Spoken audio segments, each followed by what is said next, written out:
Hi, I'm Kenji Kumara, and today I would like to give you a very quick yet powerful and effective way to activate your DNA and your gifts. So all you need to do for a moment is just close your eyes, come into the present moment, take a deep breath of clarity in, and just release all distractions on the out breath.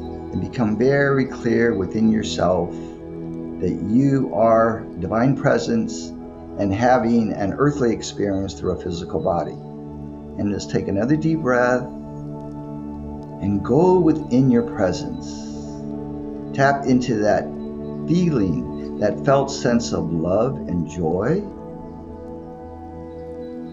And now bring it through the body on the out breath.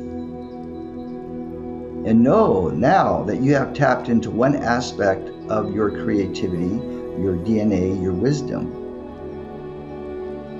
So all you need to do now is go about your day and allow that wisdom to come through your voice or your hands very naturally.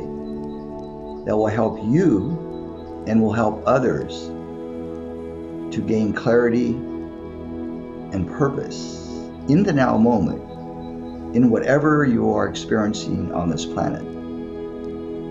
So let me know how that goes. Many blessings to you.